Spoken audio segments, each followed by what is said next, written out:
The next arpeggio in line here is something very obvious. It is the minor 7th arpeggio of the root note. In this case, we're in the key of C, and this is the 4th lesson about arpeggios in blues. And you should go back and watch the previous 3. But if you're on YouTube, you want to click the link below this video and go to the website, sign up, and you can always sign off again if you want to, and then download the charts and the jam track that goes with these lessons. So let's look into this C blues track here, and let's use the C minor 7th arpeggio. Because, as we talked about before, the blues scale is nothing but a 5-note arpeggio, or you could describe it as such, right? So, and if we do, we got the root note of C, so it's a C something.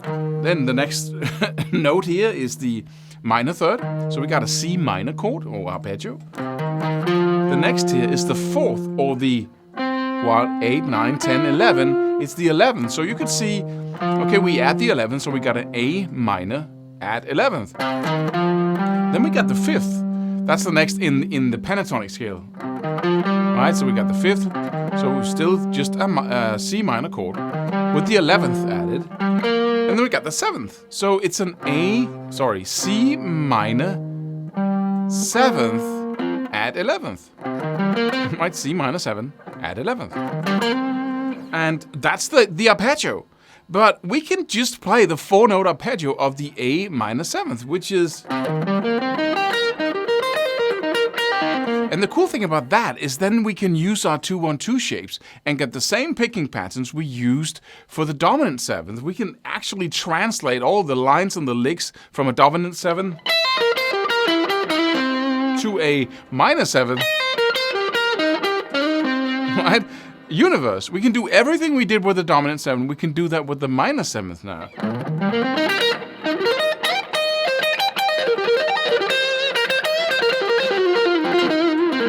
Right, we can go to the... Right, we got some really cool options suddenly, and can do these little short bursts of notes without, having to use any really advanced or difficult techniques. So what we're going to do now is we're going to look into the charts that come with this lesson. So go download those so you can follow along. Lay it out on the first position here. And then we're going to design some licks that you can, start practicing so you can get into the habit of going back and forth between the blues scale and the minor 7th arpeggio here. And that will expand your playing in some new ways. So we got so many options now. We got 4 different arpeggios laid out here. So once you start practicing them all, you'll look at the blues scale and then you'll just see all kinds of cool options. And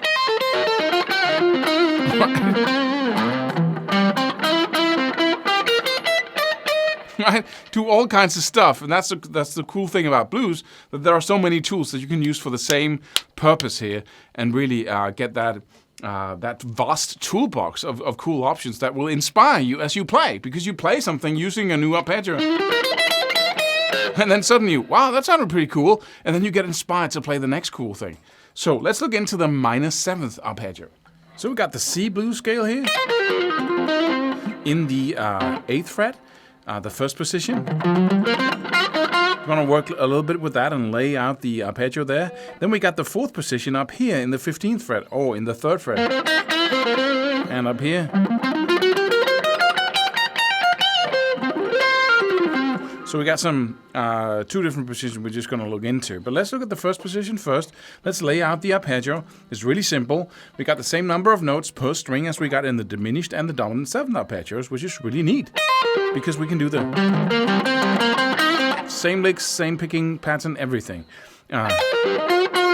So let's go for the 2-1-2 shapes here. I'm going to lay them out as little shapes instead of big shapes, just to do it in another way. So for the first one here, we got the 8th and the 11th on the low E string. Then we got the 10th on the A, and then the 8th and the 10th on the D string. So that's the first little pattern here, and you can play the blues scale. We can do the same stuff we did with the diminished arpeggio, blended with the blues scale. Let's do the next little C minor 7th arpeggio here. it kind of moves out of the first position because these arpeggios, these 2-on-2 shape, always moves out of the cage shapes. So you have to combine the cage shapes to get a full scale, underlying scale underneath them. So we got the 10th and the 13th fret on the A string, the 10th on the D, and then we got the 8th and the 12th on the G. All right, so. And for the blues scale, we got these notes here. Right, so 2 arpeggio notes, blue note, pentatonic note. Right, and the next one demands a little bit of a roll or a bar. We got the 8th fret on the D string, then we got the 10th fret, then we got the 8th fret G, and the 8th and 11 B. So you go, I go first, third, and then first and first, and then 11th on the B string. Got the 6 right there on that string. All right, we're gonna have some fun with these shapes in a second. The last one is 8, 12 on the G string, then 11th on the B, and then 8 and 11th on the high E. So on first finger, 4th finger, 3rd finger, 11th, and 1st finger, 8, and then the 11th on the high E string. Got the 9th right below the top note there. And again, we got this combination. So we got these notes in between. Right? So, really cool. And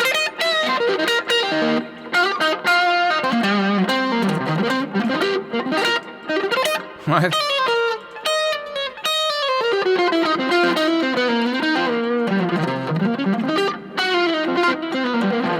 So see what it does to the blues scale first position here? So you're playing the same notes, right?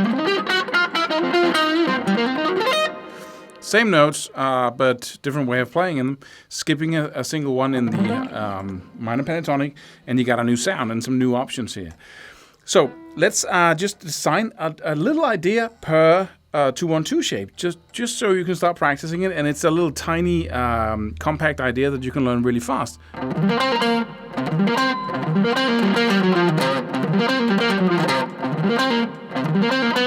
Let me see if I can.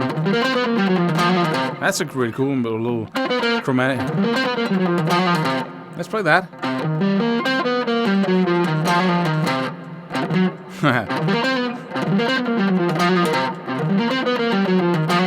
So you go up here in the 8th fret on the low E string, down in the 11th on the E string, hit the next arpeggio note in the 10th fret on the A, and then go for the 8th fret on the D. Then you play the 10th, the 9th, and the 8th with alternate picking. So again.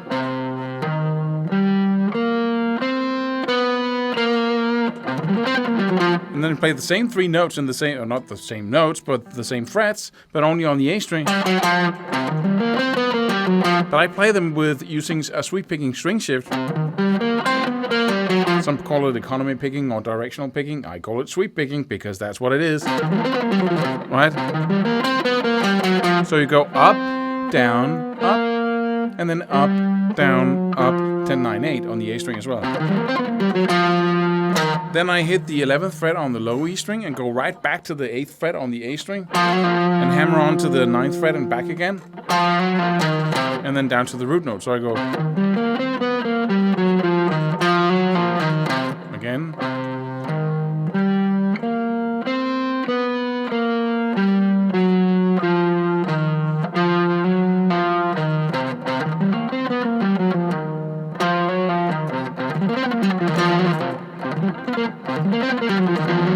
Yeah, okay, next one. Let's see if we can. Let's see what we can do here. That's a cool little thing. I'm simply just doing the first, the 10th fret on the A string, then the 13th on the A string, up stroke in the 10th, down in the 13th, hitting the 10th fret on the D string, then the 8th fret on the G. Bending it just a little bit. Again, up, down, down, down. Up, down, down, down. Then I hit the 10th on the back to the arpeggio note in the 10th fret on the D string. Then again an arpeggio note in the 8th fret on the G. Back to the G string, 8th fret. Slide from the 10th to the 12th.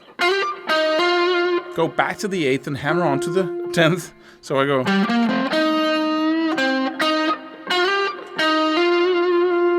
Pull off or pick down to the 8th fret again on the G string and hit the root note in the 10th fret on the D.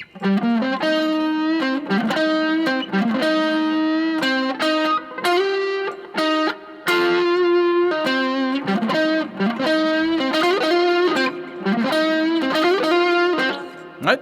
Okay, so next shape here.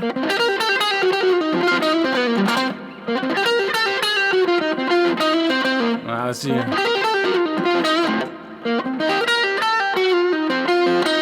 Yeah. Arpeggio shape up. 8, 10 on the D. Then we got the 8th on the G. Then 8 and 11 on the B string. Pull off down to the 8th fret again. Hit the 10th fret. That's the 6th there. And pull off down to the 8th again. And you go for the 11th fret. Blue note on the G string. Pull off down to the 10th. And then pull off down to the 8th. And then hit the root note in the 10th fret on the D string. Go to the 10th fret G string and back again. And then 8th fret G string. And end in the 10th fret on the D.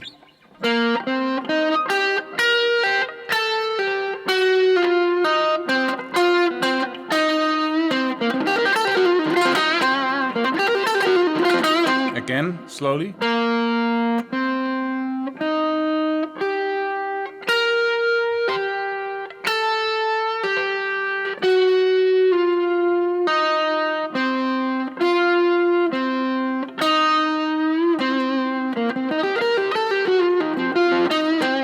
Okay, the next one. Let's see.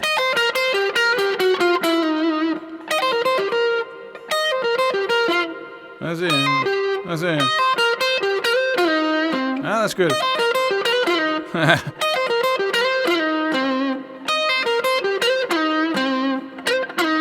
Yeah, okay. So we got the arpeggio right here. Right? So I go. Let me see. Pull off from the 11th to the 8th on the high E string. Pick the 11th fret on the B string and go right back to the 8th fret on the high E string.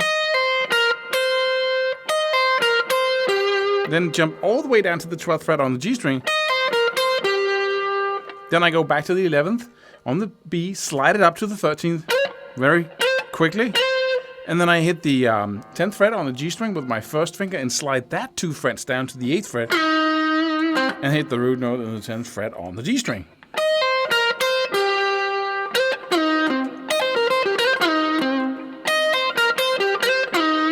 Right? It's built with the structure of and the sequence I told you in the previous lesson. You can break it up.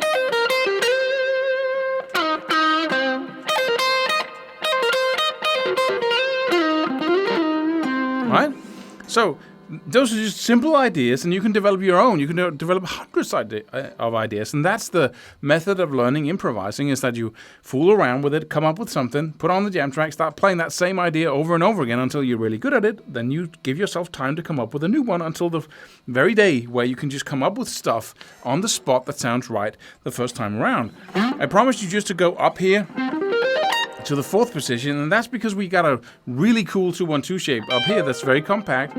So we got our blues scale shape up here where we got the 15th and the 18th on the E and A, the 15th and 17th on the D and the G, then the 16th and 18th on the B, and then 15 and 18 on the high E. And then you got the blue note put in there.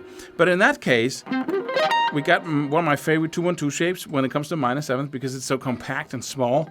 We got the 15th, it starts on the A string and the 15th and goes right to the, 18th fret on the A string. Then you can jump, you can also play it down here. Then you jump to the D string, 17th fret. Then you got the 15th fret and the 17th fret on the G. Then the 16th fret on the B, and 15 and 18 on the high E. Gives you this shape. That you can...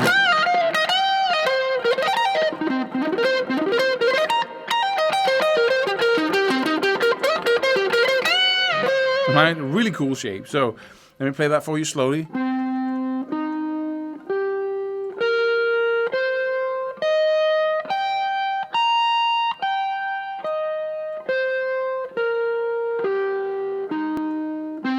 And you can, of course, apply the same little structures that you did down here to this shape up here.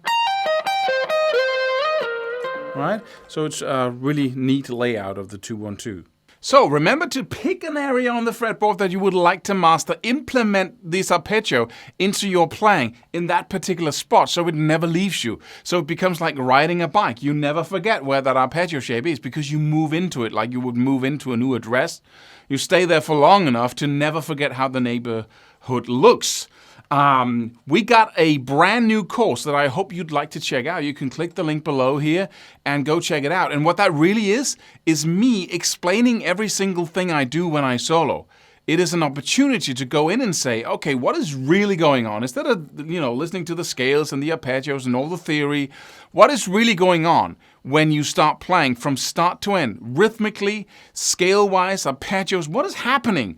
That's what I really like to know when I was starting out, or at least, up in any style of music. And if you have all the details of playing blues, all the tricks and all the different things that you can implement into your playing, it will just expand to whatever style you're playing, whether it be jazz, rock music, metal, doesn't matter. Blues is so fundamental. And such a good training ground for, getting a hold of all these principles and insights and methods and strategies that you can use to become that guy who can pick up your guitar and just start playing a solo. And it sounds like you composed it before you left your home, right? That's what we want to get to because that's the sweetest place. That's the greatest zone to be in. For me, when I play this instrument, is to be in that improvisational state where everything just comes together, and I don't think a thought in my head. I'm just speaking music, and that is such a trip. So I hope that, wish that for you as well. So go check out that program, and I hope to see you in it. There's a couple of videos there and some insights about what it's really about, and we got 2 programs. So we also have horizontal licks that will make you break out of these vertical shapes. So go check it out, and I hope to see you in the next free course.